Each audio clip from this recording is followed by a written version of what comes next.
Hello, my wonderful viewers, and welcome to another episode of Betty Adams Overanalyzes. Today we are going to take a look at Season 3, Episode 1 of Lost in Space. And all of my predictions for Season 3 were destroyed like the Resolute after impact. All of the careful connections I had made were snapped like twigs, but also, like the Resolute, my theories actually had massive chunks that were more than viable even after this shattering. See, I tried to base my theories on the events that are shown in the show, the laws of the universe that are displays or stated for the fictional universe, and the behaviors that the characters show. And because these writers are good, and because these writers have consistently used the same events, the same laws, and those same consistent human behaviors to come up with completely different stories that what I have, it's still fantastic. I mean, this is significantly better than being proven right as a theorist. This is being surprised without any real plot twists, without a single contrived moment in the script. Some things still don't add up from the human perspective in the story, but it's becoming more and more clear but that's only because Robot has his own agenda, and Will gets Robot's motivations wrong as often as he gets them right. Despite moving the plot forward significantly, this episode focuses a lot on displaying the character growth the colonists have all gone through. Don West really gets to shine. He's still our beloved Don West, but he's been thrown into a completely different position. The past year has resulted in massive changes for him. He still dotes on Deb, as we saw in the scene where Don takes charge of the mechanics. In Season 2, he's now a leader with a family of his own, of responsibility of his own, and it's looking really good on him, but it is stressing him out. Of course, he's still down to go off adventuring with John and Marina at a moment's notice, despite complaining all the way, but hey, he's Don West. And after their rocky start in Episode 1, and I really, really appreciate how well that was done, John and Marina, well, this is where the great writing comes in. They're not okay. They're not all better. They have both aged. They're haggard. They feel the loss of their children like the gaping wound it would be. They have each other's backs. They're together, but they can only hold each other through the pain and keep working. It's still eating them alive being separated from their kids. And I just want to mention how well the show depicts a loving father being separated from his children, and how much that's tearing at John and eating him alive. And oh my goodness, that actor, the man can emote, and subtly and well, and I don't know how much they're paying him to do this role, but it's not enough. You really, really feel that he is a man who's had everything he loves taken from him. He's exhausted, he's tired, and he's just putting one foot in front of the other trying to get back to his family. And he doesn't know that he can, and he feels defeated, but he's going to keep trying till he stops breathing. And maybe even beyond that. But anyway, it was amazing. And then Will, I mentioned in my previous Episode 1 analysis that the two cringy moments in the series were the crazy element where they go flying on the thermal updrafts. They somehow managed to create complete wingsuits out of... Okay, that was a bit cringy. But the other cringy part was just, before your brain can adapt to the changes in Will's body, you're trying to reconcile a several months growth spurt difference between the last scene in Season 2 and the first scene in Season 3, but his mind and his character have grown as much as his body. He's still way too overconfident that he understands everything. He definitely got more his mom's brain than his dad's brain. You can see that Will has his mother's super analytical, it's not sociopathy, but it is a complete focus on his own perspective, a myopy that prevents him from seeing other people's perspective. And he's got his father's kindness and gentleness, but he's kind of blinded by his own arrogance. And that is still a part of him. That's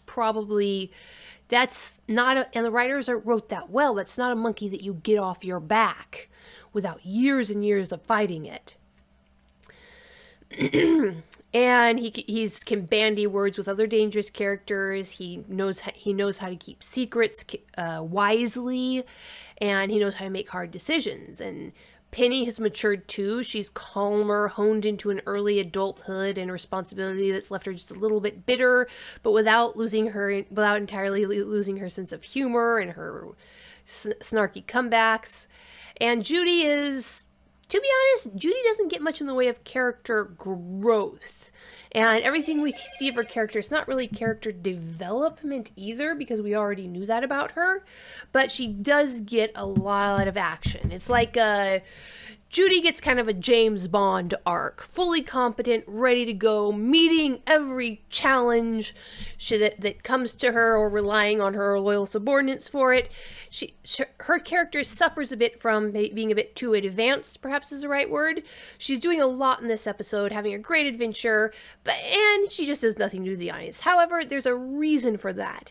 The entire physical adventure she is on as Captain Robinson, in charge of nearly 100 children, pales into the background into the face of the revelations and changes in her life she's facing. The writers have literally created a background that shows us her mental world being destroyed around her as she tries to be an adult and a sister and a daughter. And this fantastic adventure that would be the centerpiece of any other show is just background for what's going on inside her head and heart. Now, I really can't go any further without spoilers, so take this as your spoiler warning. Shoo shoo. While you are waiting to catch up to Lost in Space, you can check out links below my video to a copy of one of my books, Humans Are Weird. I have the data, and Humans Are Weird. We took a vote. We're about to get all the spoilers. You have been warned. So, I was so very wrong about SAR. See, in my head, John was going to use one of his supply runs to revive SAR as a way of making Robot's life easier in the long run, an act of compassion from John to Robot. Instead, it was an act of self-serving pragmatism motivated mainly by Maureen. Kind of a darker twist for the show to take, very mature, but they don't revel in it, so I'll allow, I like it. John and Maureen are erstwhile heroes, being willing to enslave one of the robots again, but it makes sense. Maureen never really thought of the robots as people, except perhaps as a sentimental exemption for Robot Robinson. And both she and John are desperate to get to see their children again, desperate to survive this situation. They are willing to do whatever it takes. So they grab Dawn and scoop down to the Amber Planet to find and revive SAR in chains on their way home to Alpha Centauri. And that is when the plot lines crossed. In a mirror of the second season episode of them returning to the Resolute after their time on the methane planet, they return to their Jupiter and encounter Scarecrow. Dramatic shenanigans ensue, and they end up communicating with him. Once more, John is the one to treat Scarecrow like a person, with Maureen treating Scarecrow like equipment. But by the end of the episode, they're all calmed down and ready to head back to the Resolute with their new robot pilot ready to help them again. Not the Resolute, sorry, to the, well, you'll see what's replaced the Resolute in this system. That's another thing I was wrong about. I thought they were going to have to hunker down on the Amber Planet, hide in the caves maybe, but nah, they figured something else out. Now, we were all expecting Scarecrow to show up again.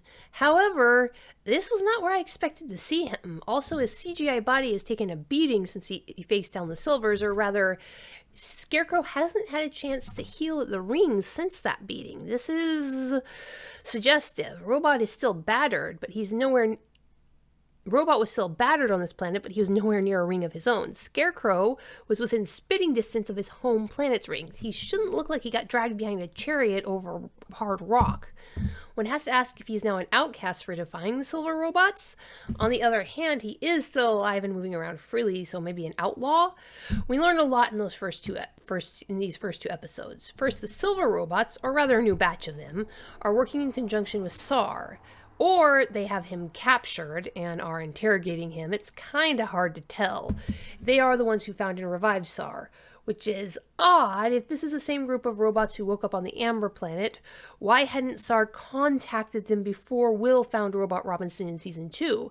If SAR is okay with working with the silver robots, why wasn't he?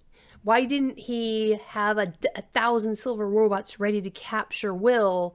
See, there's so much going on between SAR and Robot, and we knew this at the end of Season 2, so it was logical that SAR would revive, but that it was the Silvers who revived him. And to be fair, the scene is ambiguous. Yes, again, they revive Sar's body, his mind, his memory, something. I mean, that's Sar's brain. But for all we know, they simply want his information on Will Robinson. And there is still that bizarre focus on Will. Let's not forget the fact that we know he's the MC. Let's not let us distract that from the fact that he is just one alien to these robots. One alien of a race that they don't really care about, that they don't care enough about even to hunt 100-strong infection of these aliens out of their home system. A race they ignored for over a year on the Amber Planet. So why the galaxy-wide hunt for Will? Why the determination to hunt Will down when just ignoring Will would mean getting him out of their alien hair much faster? So few answers, so many questions left. And of course the revelations of the Crater aliens. And here I just want to note one little thing. One prediction I had that was correct. You see, I know my science fiction. I know my post-apocalyptic fiction. I suspected that our introduction to the robot's creators would be in a cave filled with pods, and it was. It's a small thing, but it made me happy. The cave was a bit taller than I'd envisioned, and I'd hoped for live creators, but it was pods in a cave, after all. That is usually all that's left after the end of the world, round things that can avoid erosion, safely encased in rocks. Anyway, this was another gripping episode, and I am vibrating with eagerness to watch the rest of them. One of the things that have me gripped is we still don't have any idea why Sar wants Will. We don't know why Scarecrow went to Earth in the first place. We don't know why Robot Robinson sabotaged the titanium gathering. Will thinks he knows, but Will is very confident and usually very wrong. So, what do you think, my wonderful viewers? Why did Robot sabotage the titanium gathering? Why did Scarecrow go to Earth in the first place? And why does Sar want Will? Leave your answers in the comments below the video. Hit that like and subscribe, and peace out, my wonderful viewers. Humans are weird. We took a vote, and humans are weird. I have the data. 2 books in a series of human absurdity. Go check out these short story collections. What will our little green friends think of us when we finally do make it to space? Find out the answer in 2 books of human absurdity. Humans Are Weird, We Took a Vote, and Humans Are Weird, I Have the Data. Available on Amazon, Barnes & Noble, Kobo, and Google Play.